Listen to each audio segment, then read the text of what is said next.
নমস্কার। হ্যাঁ, ভোট পর্ব সমাপ্ত প্রায়। এবার কে কত আসন, আমি অলরেডি একটা ভিডিও করেছি কোনটা কোনটা কী পাবে। তবু আমি তৃণমূলের কটা পাওয়ার সম্ভাবনা থাকতে পারে সেগুলো বলে দিই। জঙ্গিপুর, মুর্শিদাবাদ, জয়নগর, ডায়মন্ড হারবার, কলকাতা দক্ষিণ, উলুবেড়িয়া, হাওড়া, বর্ধমান পূর্ব, বোলপুর, এই 9টি আসনে তৃণমূল জিততে পারে। বাকিগুলি সবই বিজেপি। কোনো কোনো লাল ওই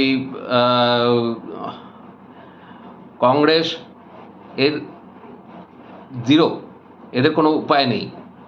মানুষ এত বোকা নয় যে নিজের ভোট এই দুটি পার্টিকে দিয়ে নষ্ট করবে। একটা লোকসভা মানে বড় যে একটা কাউন্সিলর বা পুরসভা ভোট না, পুরসভা গ্রাম পঞ্চায়েতের ভোট না যে জিতে যাবে। লোকসভা জেতার ক্ষমতা এখনো পর্যন্ত সিপিএমের হয়নি। আর বহরমপুর নিয়ে একটা কথা বলতে চাই। বহরমপুর অবশ্যই বিজেপি, অবশ্যই বিজেপি মিলিয়ে নেবেন, কারণ সেখানে ভোট ভাগাভাগিতে এবার অধীরের কপাল পুড়বে। আর তৃণমূল 3 নম্বরে আসবে। তৃণমূল 3 নম্বরে আসবে দু তিনটে জায়গায়, বহরমপুর, যাদবপুর আর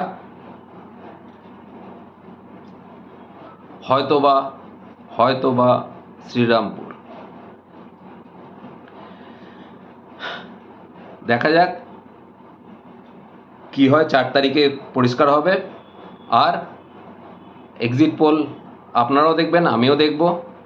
আমার ধারণা ব্যালেন্স করে চলার একটা হবে, কিন্তু ভোট এইভাবে হয় না। যখন যায় চোরা স্রোত একটা দিকেই যাবে। 2019-এ যা ছিল তার থেকে বিজেপির ভোট বাড়বে, টিএমসির ভোট কমবে, মুসলিমদের ভোট কাটবে। অতএব ভাঁড়ে মা ভবানী, মিলিয়ে নেবে।